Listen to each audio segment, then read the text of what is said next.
Don't come back here, because my girlfriend and I are going to live in this house. On the day my 3-year-old daughter was discharged from the hospital after a month-long stay, I came home to find my husband living with his mistress. Shocked by my husband's betrayal, both he and his mistress laughed at me as if they were making fun of me. On top of that, my husband had the nerve to call me back to the house to clean up the mess he made, effectively kicking me out. Furious, I consulted with some people and brought my husband and his mistress down to hell.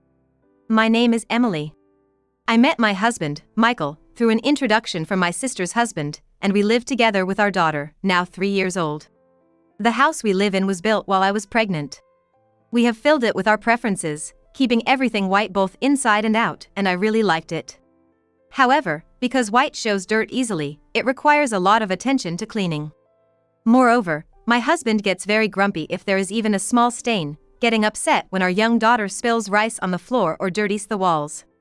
But he never cleans it himself, he just tells me this place is dirty. Because my husband claims to like cleanliness, he points out every little detail, and I have been getting quite fed up with it lately. Initially, I quit my job and was a full-time housewife after we got married, but when our daughter started kindergarten, I decided to start working part-time to save money for the future. I have started working, so I wish my husband would help out a bit more with housework and childcare, but according to him, the part-time job is something I decided to do on my own. Therefore, he left all the household and childcare responsibilities to me, just like before. One day, after sending our daughter to kindergarten, my sister and her husband, who live nearby, were supposed to visit our house. I tried to tidy up the house as much as possible while helping my daughter get ready in the morning. My husband didn't like that our daughter was touching things with her messy hands and called me before he left for work, complaining that I wasn't disciplining her properly. Even though he used to adore our daughter when she was just born, lately he has been looking at her as if she is something dirty. I try not to show it on my face in front of our daughter, but his attitude has been really bringing me down. Because my husband complained, I was running late to take my daughter to kindergarten and was in a hurry to get back home to meet my sister and her husband. They had decided to visit just 2 days before. When they called to ask if I had time to meet, I thought they must have something to talk about, but when I saw them at the front door, I realized it was not going to be good news. I invited my sister and her husband into the living room, and although they complimented our always clean house, their expressions remained stern. After I served them coffee, my sister's husband finally gathered the courage to speak. "Actually, I've heard some not so good rumors about Michael." What he said next was unbelievable. Apparently, my husband was having an affair with a coworker. My husband was originally introduced to me by my sister's husband, but he wasn't directly acquainted with him, it was through a mutual friend of theirs, my husband's brother, in other words my brother-in-law. My brother-in-law's friend works at the same company as my husband, and he had heard some bad rumors from a colleague. One of the colleagues said that a female coworker had been going around saying she has a boyfriend in the company, and it seemed like she was talking about my husband. Just as my brother-in-law's friend was trying to discreetly find out if the rumors were true, he accidentally stumbled upon my husband and the woman together. They weren't even trying to hide it, openly flirting in the company. His friend was shocked, took a photo of them and reported it to my brother-in-law. Then my brother-in-law told my sister's husband with the photos. Even though my sister's husband initially couldn't believe it, he had to accept it as the truth when he saw the photo evidence. He even has the photos with him, but I chose not to look at them. My sister and her husband apologized to me, saying they were sorry for introducing me to a man who would cheat. Even after finding out about my husband's affair, I was at a loss for what to do. I had never doubted my husband before hearing this story from my sister's husband, and more than anything, I didn't want to take my daughter's father away from her. But at the same time, I couldn't stand the thought of being cheated on. I was about to talk to my sister and her husband about what to do next when suddenly my phone rang. I answered the phone. It was from my daughter's kindergarten, telling me that she had a high fever and asking me to come pick her up. "It seems like my daughter has a fever, so I need to go pick her up." When I said that, my sister and her husband, who had come by car, offered to pick up my daughter with me, so the 3 of us went to pick her up together. When we arrived at the kindergarten, my daughter was completely exhausted, and it was clear that it wasn't just a common cold. Her cheeks seemed a bit swollen, and her homeroom teacher told us that there was a child in the class who had gotten mumps, so she suspected that my daughter might have it as well. We rushed to the hospital, and at the reception, we told them that we suspected she might have mumps. Given my daughter's condition, they decided she needed to undergo some tests as there was a possibility she might have developed complications. While waiting for the test results, I got anxious and called my husband. But he didn't answer and he didn't call me back. In the meantime, my daughter's test results came back, and it turned out she had mumps and had developed meningitis. She was admitted to the hospital right away and moved to a hospital room. After we received an explanation about the hospitalization, and since my daughter was fast asleep, I decided to go home to prepare for the stay. My sister and her husband offered to stay with my daughter, so I called a taxi and went home. When it was completely dark outside, my husband finally returned my call. He seemed upset that I called him while he was at work, and in an irritated voice, he said to me, "Don't call me during work." I told him that our daughter had a fever, that we took her to the hospital, and that she was admitted with meningitis. However, he seemed not to grasp the seriousness of the situation and said, "You're there with her, so don't call me for every little thing. I'll be staying at the hospital to accompany her for a while. All right, I'll leave it to you." And with that, without a single word of concern for our daughter, he just hung up on me. In the end, my daughter was in the hospital for over a month. My sister and her husband, as well as my parents and my in-laws, were all worried and came to visit many times, but my husband never visited once. When the day for my daughter's discharge was decided, I asked my husband to pick us up by car, but he refused, saying he was too busy with work. I told this to my sister, and then my sister and her husband offered to come pick us up. On the day of my daughter's discharge, my sister's husband drove us, and I went home with my daughter, who was completely back to normal after a long while. However, when we got home, my husband's car was in the parking lot, even though he was supposed to be at work. And in the window, I could see the silhouette of someone who wasn't my husband. It was clearly a woman. My sister and her husband noticed the silhouette as well, and they were furious, saying, "That's definitely the cheating partner." I held them back from storming in and, leaving my daughter who had fallen asleep in the car with them, I went inside alone. When I got to the living room, there was a woman right next to my husband, just as I had seen from the window. When my husband noticed I was back, he hastily put some distance between him and the woman, but I had already seen everything. "Hey, I'm back. Who's this?" I asked my husband. Instead of answering, my husband stepped in front of the woman as if to hide her from me.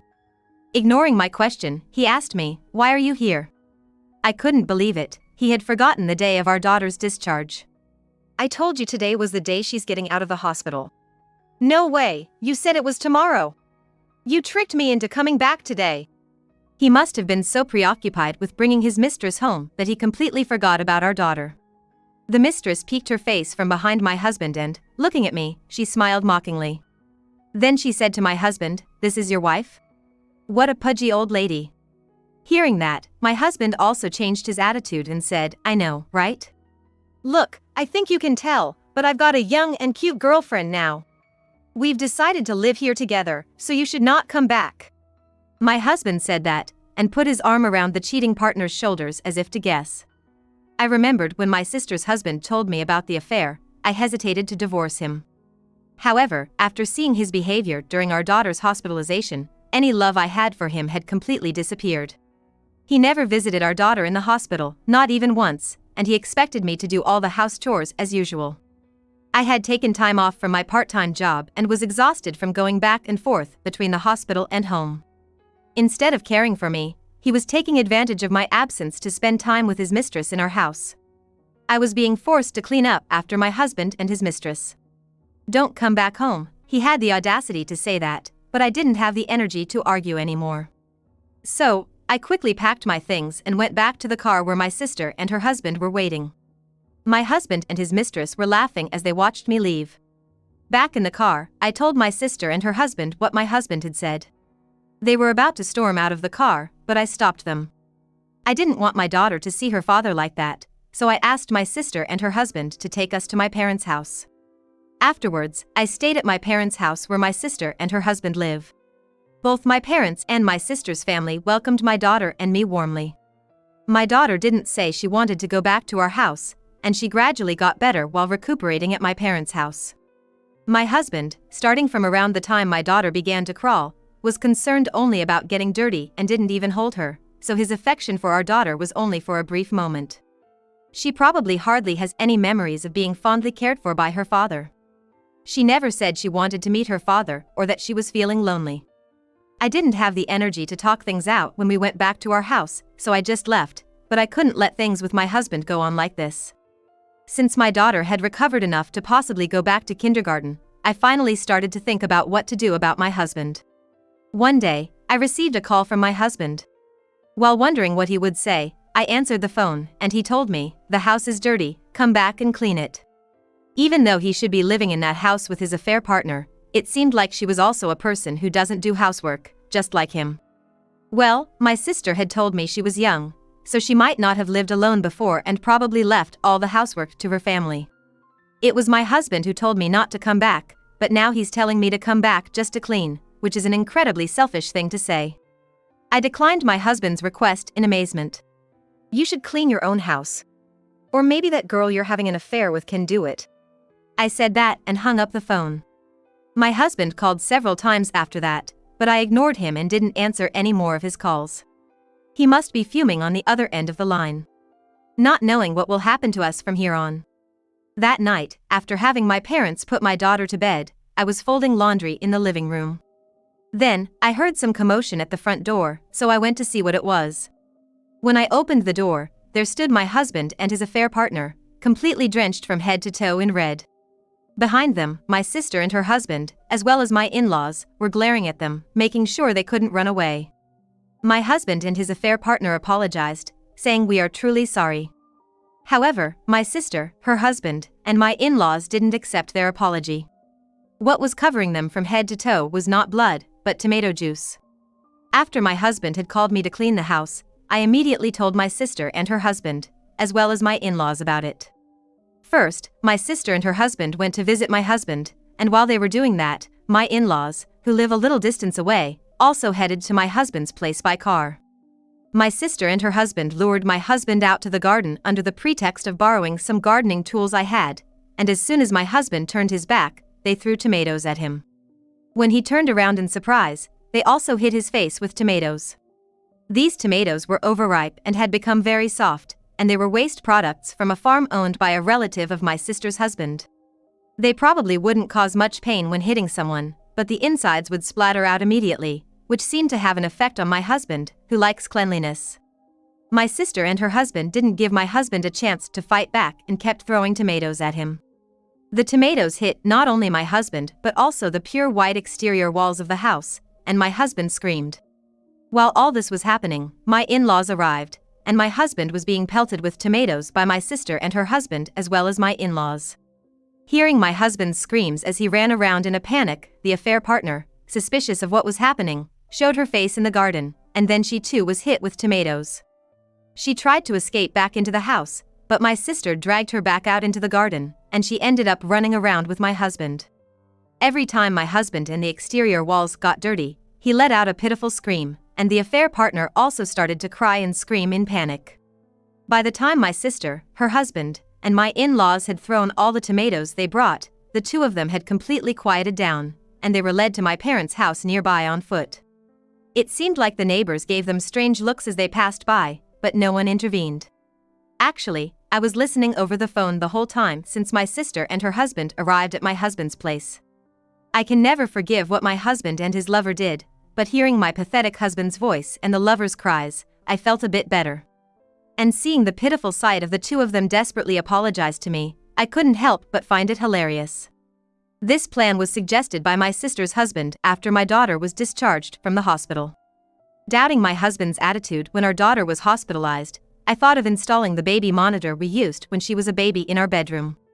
I suspected that if my sister's husband was right, my husband might have invited his lover to our house while my daughter and I were away. I was nervous that the baby monitor, hidden in the shadow of a houseplant, would be found at any moment, but luckily neither my husband nor his lover found it, and it captured both of their actions perfectly. From the day my daughter was hospitalized, it seemed like my husband was enjoying a quasi-cohabitation with his lover at our house. Every time I came home, I saved the recorded footage as evidence.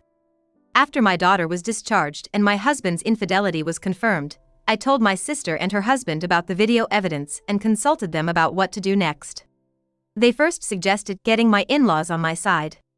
My in-laws live about a 30-minute drive away and are calm people, never seen angry unlike my husband.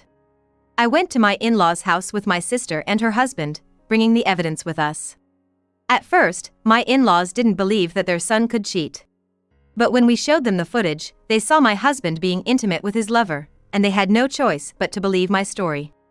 Moreover, my husband not only told his lover that he would leave me, but he also said about our daughter, she just messes up the house, not cute at all. I'll throw her out along with her mom. Hearing this, my in-laws were furious.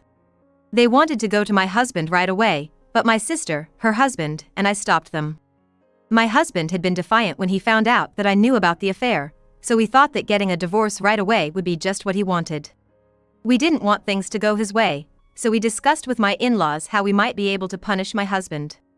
They were also unable to forgive what they saw on the video, so they immediately agreed to our plan. After discussing it together, we decided to throw tomatoes at him, a suggestion from my sister's husband who had studied in Spain, inspired by the tomato festival there. We thought it would be satisfying since my husband hates getting dirty, and throwing tomatoes, which wouldn't cause injury, seemed like a good idea. It was also perfect timing because my sister's husband's relatives are farmers, and they had an excess of tomatoes that were about to be thrown away. At first, I was bewildered by this outlandish idea, but I realized that normally, this kind of behavior wouldn't be enough. I thought he deserved to feel a bit of pain from being hit by tomatoes, so I decided to go along with his idea. My sister, her husband, and my in-laws were to carry out the plan. I wanted to throw tomatoes at my husband too. But I was still worried about my daughter's condition and couldn't leave my parents' house. Moreover, my sister and her husband felt guilty for introducing me to my husband, and my in-laws felt responsible for raising their son the way they did, so it was decided that the four of them would carry out the plan without me. I made them promise to do it outside the house and not inside. Although I'm disappointed that I couldn't throw tomatoes myself, seeing the pathetic sight of my husband and his lover thanks to the four of them made me feel refreshed. Of course, I've already talked to my parents about my husband's affair, so when my husband and his lover were taken to my parents' house, they were like sitting on pins and needles. I threw the divorce papers at my husband, who couldn't see my eyes. Let's get divorced. I have all the evidence of your affair. You must pay child support. Hearing the word child support, the lover raised her voice in disbelief. It seems she was dreaming of marrying my husband, becoming a housewife, and living a comfortable life. Thinking that she would be trapped in debt from paying child support, she started to deny everything, saying, "I have nothing to do with this man." I then told them about the baby monitor footage I had.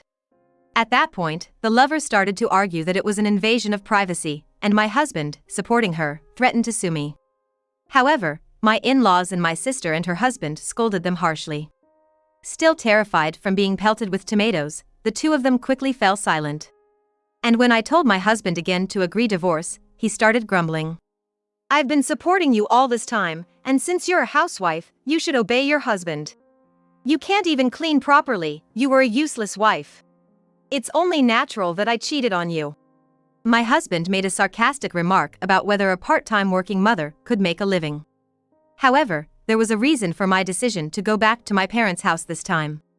It was not only that my parents and my sister and her husband welcomed me, but I was also offered a full-time position at my part-time job. When I told my husband about this, he clicked his tongue in frustration. And then I declared to my husband that my daughter and I would never return to that house again. Sure enough, my husband started making a fuss about who would clean the walls of that house, but after all, it was my husband who cheated, and he was entirely at fault. I told him to clean it himself, and he started demanding that I pay for the exterior cleaning. My in-laws were fed up with my husband for bringing up such a matter at this point and disowned him on the spot. Having been disowned by his parents-in-law, my husband, for some reason, proposed to his mistress. Covered in tomato and having lost all her love for my husband due to the humiliation and the prospect of having to pay child support, the mistress promptly rejected his proposal. She said to my husband, "I'm not interested in a penniless man," and he was left dumbfounded. And then, under our glaring eyes, my husband reluctantly agreed to our divorce. We told them that we would talk further through a lawyer, and we sent my husband and his mistress away. I don't know what they talked about on their way back, but apparently, they ended up cursing each other out and parted ways. Afterward, my husband ended up living alone in that house, working hard to pay the mortgage and child support. It seems that my husband tried to ask his brother for help, but he coldly turned him away and cut ties with him. Now, my husband had no family to rely on. As for the mistress, due to the bad rumors about her relationship with my husband, she apparently quit her job. Having quit her job, the mistress's affair was discovered by her parents, and it seems that she is likely to be disowned just like my husband. She was kicked out of her parents' house and is now living in a cheap, run-down apartment, working part-time during the day and in the nightclub at night. My sister once saw the mistress working at the register of a store, and she said that she was so emaciated that she wouldn't have recognized her if she hadn't looked at her name tag, and she definitely didn't look like she was in her early 20s.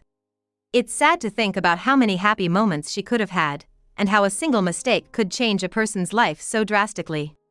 As for me, I started working full-time with the support of my parents and my sister and her husband who welcomed me back to my parents' house. It's tough at times, but I'm starting to feel a sense of accomplishment as I'm gradually being entrusted with more work. My daughter has also gotten used to living at my parents' house and is doing well every day. When we were living with my husband, she didn't get along very well with adult men, probably because my husband often yelled at her, but now she is starting to overcome that thanks to my sister's husband and my father treating her kindly.